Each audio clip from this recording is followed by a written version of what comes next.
Now on News Channel 6 at 11, a New Year's morning before the celebrations, how one fireworks spark turned into a fast-moving brush fire. Plus, a closer look at the future of tourism in the city of Aiken. And with many set to celebrate New Year's Eve tomorrow downtown, the Richmond County Sheriff's Office is making sure everyone stays safe. A look at its plan as your news at 11 starts now. Live from Television Park, this is WJBF News Channel 6 at 11.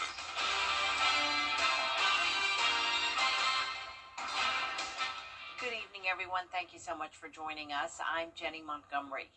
Coverage you can count on begins with gusty winds and dry conditions, raising fire danger across the CSRA. This comes as we are just hours away from New Year's celebrations. In fact, earlier today, high winds and very dry soil helped a brush fire spread quickly in North Augusta. Firefighters say it happened on Gustav Court when a firework ignited dry vegetation. The fire damaged a fence and threatened nearby homes. Officials are warning folks to use extreme caution or even avoid the fireworks altogether. So on this brush fire here, there was someone shooting fireworks in the backyard, which ignited it. A small spark from a firework, dry conditions, windy conditions, can cause a greater fire. We ask that you don't shoot fireworks, and if you do it, make sure you do it in a controlled environment so that you know that you're not going to spark a fire or set a brush fire that could cause damage to someone else's property. Officials want to remind everyone, if you see a fire, don't hesitate to call and let experts stop that spread. In South Carolina, you have to be 16 or older to buy and shoot fireworks. In Georgia, you must be 18 or older. In the city of Aiken, setting off fireworks is illegal inside city limits. Floating candles and projectiles are not allowed in Georgia. Small bottle rockets are prohibited in South Carolina, and any fireworks larger than 500 grams are illegal in both Georgia and South Carolina. Time now for a first check of the forecast. For that, we turn to our chief meteorologist, Jenna Petracci. Well, it was a beautiful and sunny day and definitely a colder day. Big difference from where we were at just a few days ago with record warmth. Now it is well below average, and you can see here on our Terry Lambert Hyundai Skyview cam, fortunately the American flag is pretty stationary, so we don't have nearly as harsh of a wind chill as we did this time last night. But by tomorrow morning, it is going to feel a pretty bitter cold out there, nearly just as cold as it was this morning. So this morning we had a low of 31 degrees and then a high of 48, 12 degrees below average. You can see it's currently 8 degrees colder in Augusta compared to this time yesterday. Once again, it's just the winds that aren't making it feel as cold now that they've settled down. 32, so right at the freezing mark in Augusta, 30 in Bamberg, 35 in Evans, Wrightsville you're at 34, and 37 in Lincolnton. Dew points are very low in the teens and low 20s, and we have those clear skies. So strong radiational cooling today, especially in the locations with the calm winds. A little bit breezier over towards the northwest, especially when we're talking wind gusts. That's where we're seeing up to 24 miles per hour in Crawfordville. So tomorrow morning, actual temperature getting down to 27 at 7 a.m., feeling more like 24 with winds up to around 5 miles per hour out of the west. And then looking ahead, a frigid morning tomorrow, but warming up to 62 on New Year's Day. And then we'll have some cloud cover with a rain chance starting on Friday. I'll have your full Viper 6 forecast coming up, but back to you, Jenny. All right, Jenna, thanks. Celebrations will soon be underway in downtown Augusta as we ring in 2026. In preparation for New Year's Eve, the Richmond County Sheriff's Office is increasing security to make sure you're safe. On top of standard safety protocols, the Sheriff's Office will have a downtown proactive patrol unit and an undercover burglary task force. Partygoers can also expect to see blue lights from vehicles with the Georgia State Patrol, who will be helping on the ground and in the air with a helicopter. They also urge adults who are of legal age to drink responsibly and think twice before driving. If you see somebody, say something. Don't just, even though if you don't know them, don't let them get behind the wheel of a vehicle and leave an establishment. We want people to be safe. If they come outside and we see them, we're going to make sure they get home safely. If we have to call someone, to come get them, whatever it may be. Like I said, the last thing we want to do is hinder somebody's abilities to go home. The city has a teen curfew that's been in effect since August, so crews are going to be watching For that, making sure that that curfew is observed weekdays from 11 p.m. to 5 a.m.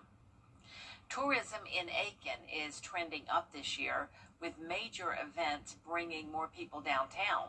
Leaders say the focus now is how to build on that growth heading into 2026. Downtown foot traffic is up 10% this year.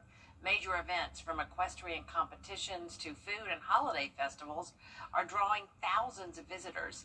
City leaders say the focus for 2026 is growing tourism while keeping the charm of Aiken's southern downtown and supporting small local businesses. I think the challenge is always differentiating yourself. Aiken has always focused on equine for tourism, which we will continue to do. It is a very important part of the tourism economy. But over the last few years, we've also focused more on arts and culture.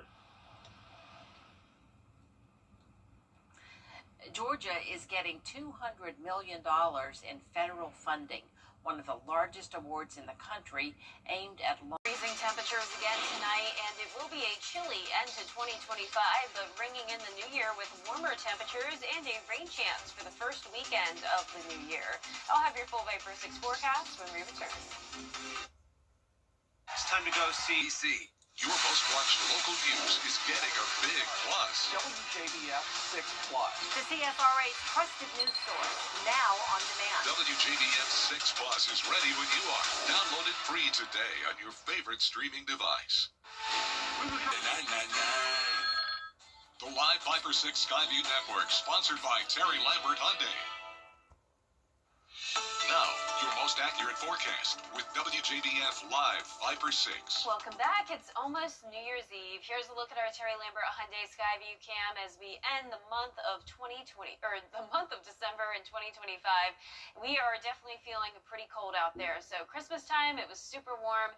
Now we are at the freezing mark already as of 11 o'clock tonight. Winds are calm, dew points are low in the teens. And around the CSRA, we're seeing anywhere from 30 degrees in Saluda to 36 in Sandersville. So pretty consistent here in the CSRA and across the majority of the southeast. Look at all of these 30s, 28 in Little Rock, and then even pretty chilly down in Florida. That cold air has creeped in to the Florida Peninsula, and it's all thanks to this area of high pressure that's moved in behind the cold front passage yesterday morning. So that high pressure is bringing us the nice, beautiful skies and also some very dry air in place. And this dry air could lead to some concerns when shooting off fireworks tomorrow for New Year's Eve. Like we heard earlier at the top of the newscast, there is that danger that any small spark or ember could end up leading into a fire that can spread rapidly and get out of control. And it's because the dry vegetation that we have with a drought still in effect across the CSRA. So try to avoid setting off fireworks tomorrow. If you do, you have to be extremely cautious.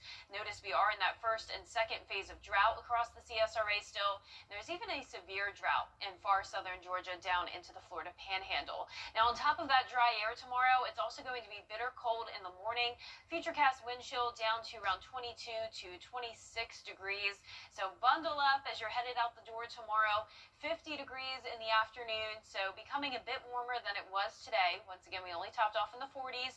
Tomorrow, we're getting more so around 55 degrees, and it will still be breezy as well. That's why we have that fire threat anytime that we have that low humidity along with gusty winds, and that's what we'll have New Year's Eve and New Year's Day. Gusts up to around 25 miles per hour, and notice we do warm up on New Year's Day to 62 degrees, and that's going to be ahead of our next system that'll bring us a high chance of rain on Saturday. So that'll definitely help out with the drought at least a little bit. You can see on Friday, things are mostly dry still, but we will have some cloud cover move in with that south wind and the warm front moving to our north. So that's why temperatures will start to warm up. Rain likely overnight into Saturday morning, and then it will continue on and off throughout the day on Saturday as this area of low pressure lingers. Some heavier downpours and weak thunderstorms possible, but a lot of it will be light rain, and we'll only see around 1/4 of an inch to 3/4 of an inch of rainfall. Once again, low temperatures tonight between 25 to 29 degrees. Highs tomorrow are going to be in the low to middle 50s. And here's your 10-day forecast showing the sunshine for now, but then we'll see cloud cover Friday and Saturday with that rain chance. Dry on Sunday into early next week as we warm up all the way into the middle 60s. Now back to you, Jenny.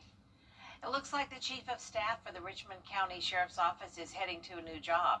Tonight, Lynn Haven, Florida City Commissioners voting to bring in Louis Blanchard as a new leader of their police department. Heather Beasley reports. During a special meeting Tuesday, Lynn Haven city leaders announced Louis Blanchard as their top choice, and now their new police chief. Blanchard was selected after the city narrowed its search to 3 finalists, following an application process that drew 43 candidates from across the country. City officials say Blanchard's background in law enforcement leadership helped set him apart. Mr. Blanchard has set himself apart from the others. In conversations with him, I feel that he is the best fit for our agency at this time. He has some great ideas that he will be bringing.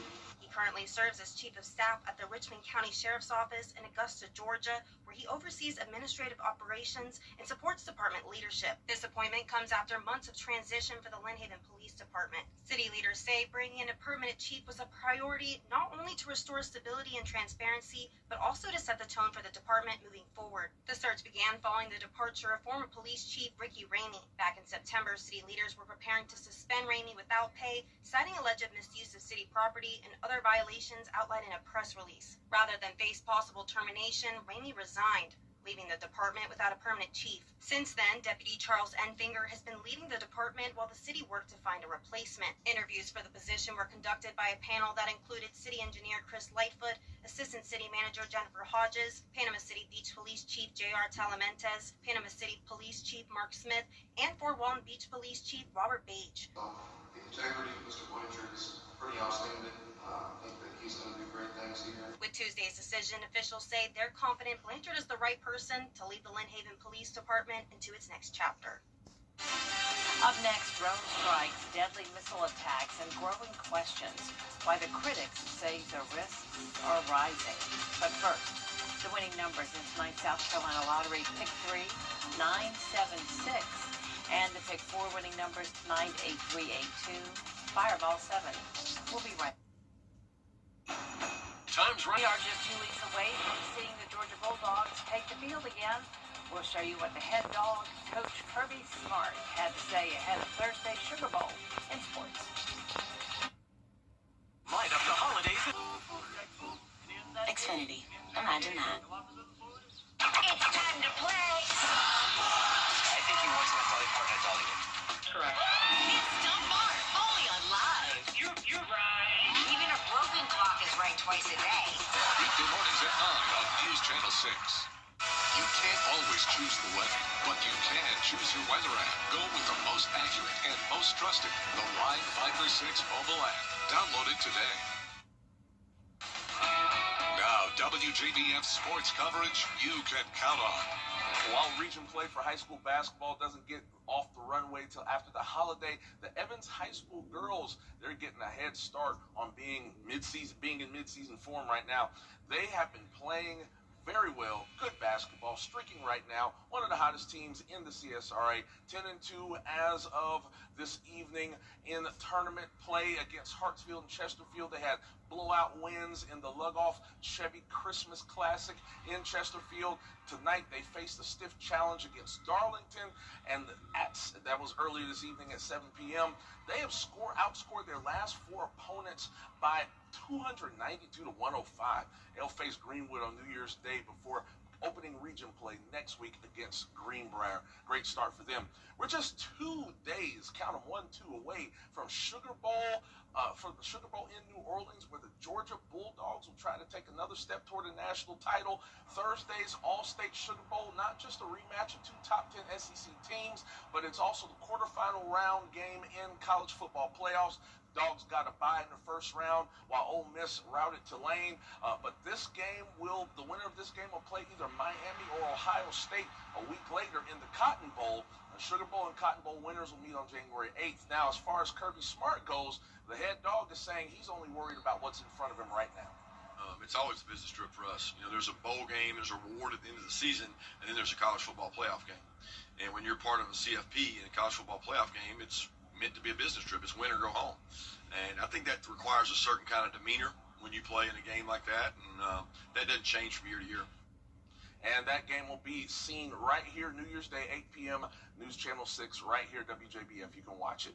Now, just when you thought all the high school football action for this school sports calendar was done, we've got one more bit to bring you. The best of the best high school football talent in the two-state area will play on Saturday, January 10th at the Border Bowl 13.